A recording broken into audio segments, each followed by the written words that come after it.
Muito bem, muito bem. Estamos aqui com o livro do Martins Peralva, Estudando a Mediunidade, capítulo 15. O título do capítulo é Desdobramento Mediúnico. Vocês precisam adquirir esse livro Estudando a Mediunidade, da editora da Federação Espírita Brasileira, do Martins Peralva, porque é um dos melhores livros para se estudar a mediunidade. É um dos mais didáticos, embora o Martins Peralva seja bastante ortodoxo em sua visão espiritista, se assim podemos falar, mas ainda assim era uma boa alma. Então nós conseguimos, tecnicamente ele é insuperável quando trata da técnica de abordar um irmão desencarnado que vem ali num trabalho, numa reunião, a condução do desenvolvimento mediúnico, do trabalho mediúnico, o olhar que ele tem sobre a mediunidade, todo o apelo motivacional para que as pessoas tenham o orar e vigiar como bases, como pilares para a estruturação da sua espiritualidade, digamos assim. Então, assim, o Martins Peralva é muito bom. A única coisa, assim, que às vezes ele, entre aspas, peca, ao meu ver, mas eu não sou dono da verdade, isso é só uma opinião minha, é quando ele fundamentaliza algumas coisas com a visão pessoal dele do que é o espiritismo, dando a entender, muitas vezes, que ele considerava a doutrina espírita numa posição de destaque bem diferente, bem proeminente em relação às demais doutrinas e religiões. Aí eu já faço algumas ressalvas em relação a esses posicionamentos dele. Porque ele não era um fanático, mas quem não conhece o Martins Peralva, se pega só essa fala dele, vai dar a impressão que ele era um fanático, que estava, só tinha olhos para o espiritismo, só tinha ouvidos para o espiritismo. Não era bem assim. Ele era um cara da mente ampla, respeitava todas as doutrinas, embora tivesse uma posição bastante firme naquilo que ele acreditava. Então, muitas vezes, quando ele fala assim, a mediunidade com Cristo, mediunidade com Jesus, não dando abertura, por exemplo, para que você entenda que a mediunidade pode ser sem Jesus também, pode ser mediunidade com Buda, mediunidade com Maomé, mediunidade com Hare Krishna, mediunidade com quem o seu coração mandar, sem nada disso que foi falado, mediunidade simplesmente pela mediunidade mesmo. Não tem que ser com Jesus, embora eu seja cristão, eu me considero um cristão, não tem que ser. Nesse sentido a gente fica um pouco, temos algumas reservas em relação a algumas coisas que o Peralva escrevia, mas não deixo de recomendar o livro de jeito nenhum. Se não um dos melhores livros para se estudar a mediunidade. Parabéns, Peralva. Parabéns. Vamos lá. O capítulo Desdobramento em Serviço esclarece essa singular mediunidade realmente pouco comum entre nós. Ou seja, qual mediunidade? Desdobramento. As ocorrências relacionadas com o desprendimento do espírito do médium Castro, aquele é um estudo de caso, a começar no recinto dos trabalhos e terminando em esfera espiritual de reajuste, onde Oliveira, recém-desencarnado, refazia as próprias forças. Favorecem a compreensão, inclusive, de criaturas pouco afeitas a raciocínios mais profundos desse maravilhoso fenômeno. Ainda existe, mesmo em círculos espiritistas, quem faça uma certa confusão entre médio de transporte e médio de desdobramento. Vez por outra, ouve-se a informação, fulano é médio de transporte. E quando são pedidos detalhes, verifica-se que o fulano mencionado é simplesmente um médio de desdobramento. Médio de transporte é o de efeitos físicos e que serve de instrumento para que os espíritos transportem objetos, flores, joias, etc., do exterior para o interior e vice-versa.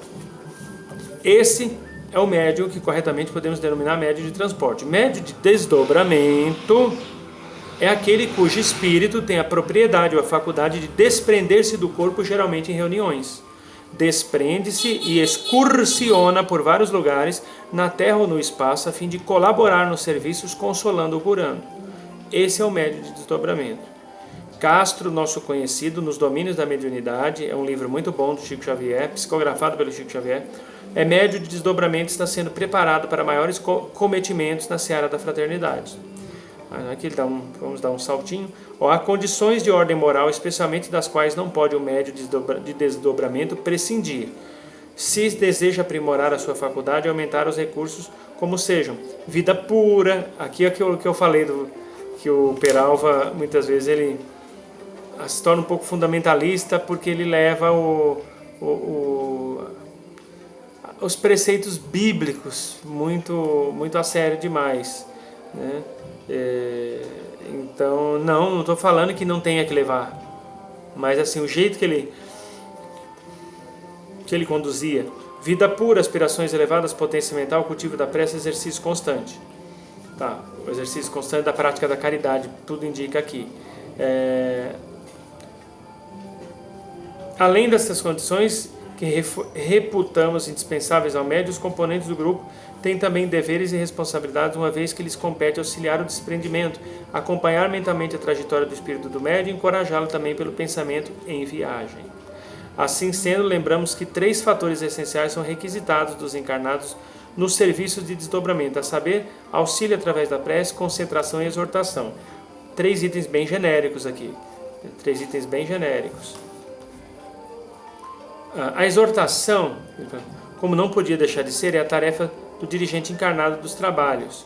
Há médios de desdobramento que recordam as ocorrências da excursão, enquanto outros, embora façam relato durante o desdobramento, voltam ao corpo como se tivessem saído de prolongado sono. Alguns necessitam de auxílio magnético dos encarnados para conseguir o desdobramento, enquanto outros se desprendem facilmente com a maior espontaneidade. Então, esse desdobramento, que o médium precisa de auxílio magnético, existem casas espíritas que aplicam passe no médium de desdobramento, e conforme ele vai recebendo o passe, ele vai entrando num estado de transe, as ondas cerebrais dele vão passando de alfa para teta, e ele vai se desdobrando. Não que todo mundo que entra em estado teta se desdobre, não é isso que eu estou querendo dizer, mas um médio de desdobramento, se ele tiver um trabalho mediúnico, ele receber passe em cima do chakra coronário dele, há uma grande tendência das ondas cerebrais desse médium se tornarem mais brandas, a ponto de entrar no estado de teta ou alfa. Então o médium se desdobra do corpo e vai. Outros casos é pela apometria, que dão os impulsos, né, e conforme vai dando os impulsos, as ondas cerebrais vão se adequando à necessidade daquele serviço. Se há necessidade de desdobramento, vai desdobrar. Se há necessidade de incorporação, vai incorporar. E assim vai. Entendeu? E aqui, né, ele continua falando que ele cita um estudo de caso. Ele cita aqui, ó.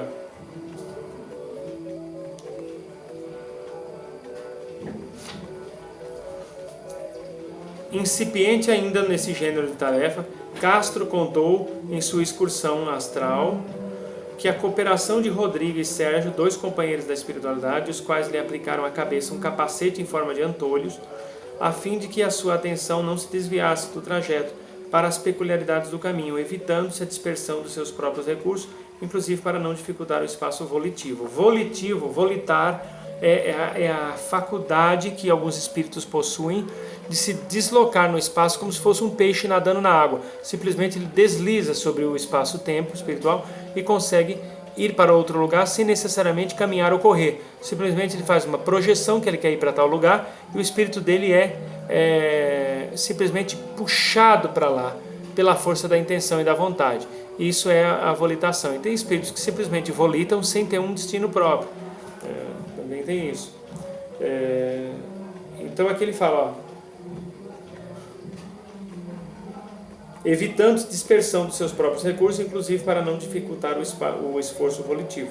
Vimos o rapaz plenamente desdobrado alçar-se no espaço de mãos dadas com ambos os vigilantes, informa André Luiz. E mais adiante o trio volitou em sentido oblíquo sob nossa confiante expectação. E à medida que avançavam noite adentro, espaço afora, o médio adormecido descreve a viagem. Seguimos por um trilho estreito e escuro. Tenho medo, muito medo. Rodrigo e Sérgio amparam-me na excursão, mas sinto receio. Tenho a ideia de que nos achamos em pleno nevoeiro. Estava num vale umbralino. Então levaram ele até um vale umbralino. Por que alguns médiuns de desdobramento são levados durante os trabalhos mediúnicos para certos lugares? Porque lá os espíritos vão conseguir se envolver com o eletromagnetismo daquele encarnado, que está desdobrado, para poderem dar atendimento necessário, aplicação medicamentosa, energética, vibracional aos espíritos que, devido a terem seus perispíritos muito vinculados ainda à frequência da Terra, não seriam atendidos energeticamente pelos efeitos sutis dos espíritos evoluídos. Então eles precisam de uma energia mais densa, mais terrícola, mais de encarnado, para poder fazer os tratamentos de cura e socorro nessas regiões umbralinas. E também, muitas vezes, para que um benfeitor espiritual possa ser visto por um desencarnado preso à matéria, o espírito de luz precisa de eletromagnetismo de alguém encarnado para se fazer visível. E é onde, muitas vezes, ele precisa de um médium de desdobramento ali, na hora, junto, para poder realizar a tarefa com eficiência. Então,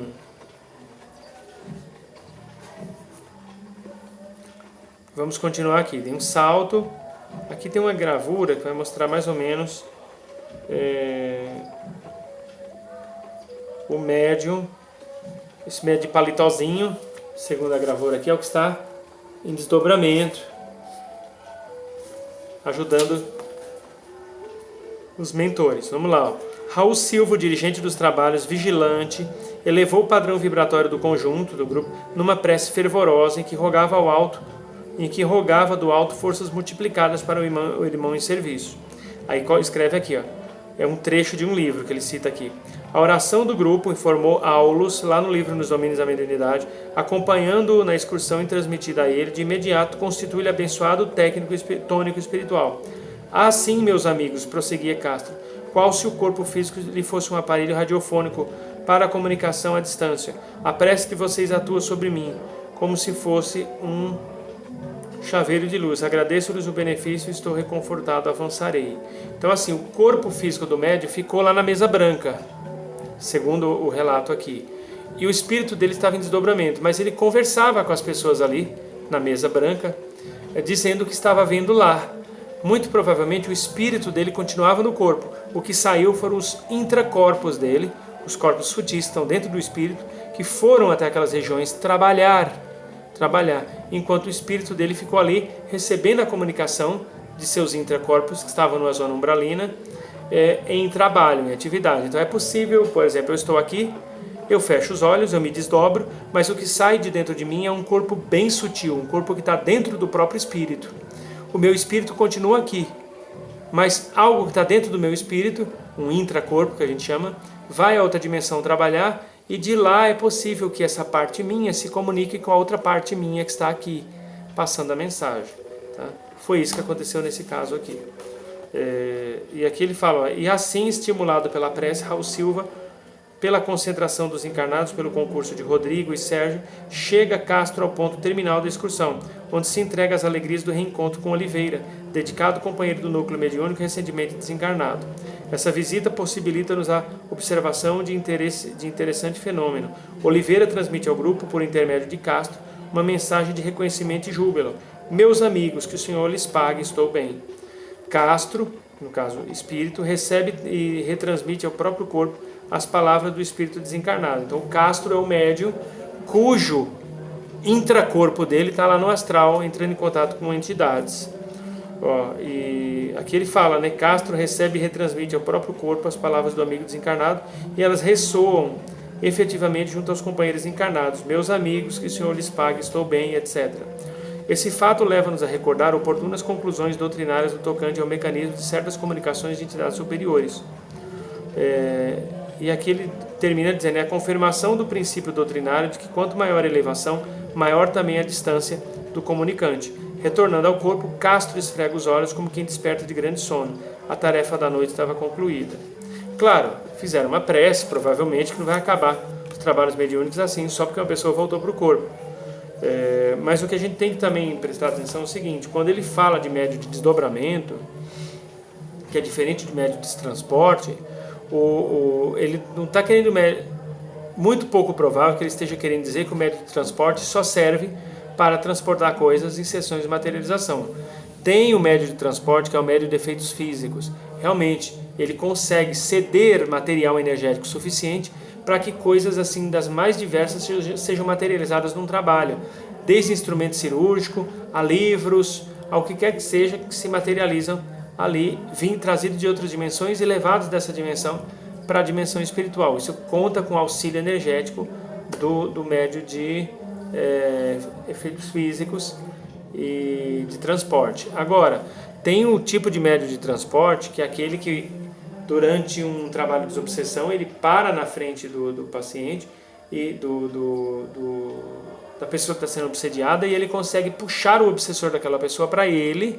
O obsessor se manifesta através da psicofonia e uma equipe que está ali à disposição vai dialogar com esse espírito com o intuito dele deixar de perseguir aquelas pessoas. Então tem também esse tipo de médio de transporte, que aquele médio, por exemplo, muitas vezes ele está benzendo uma pessoa, ele puxa para ele o problema que está na pessoa, a pessoa sai boa, ele fica com o problema ali, depois ele sara, é claro. Isso também é uma forma de transporte, que são o transporte de ressonância, que a gente chama. E o médio de transporte de efeitos físicos é aquele que de fato consegue mandar coisa dessa dimensão para outra dimensão e puxar coisa de outra dimensão para essa. Então, gente, é isso. Espero que vocês tenham entendido aí a mensagem. Compre o livro Estudando a Mediunidade e se inscreva no nosso canal. Nosso canal não é monetizado, a gente precisa do seu like, da sua inscrição para continuar o nosso trabalho, tá bom? Qualquer dúvida, entre em contato comigo, DDD 11, telefone 965519042. Que Deus lhes abençoe. Muita paz, muita luz e até a próxima oportunidade, se Deus assim nos permitir.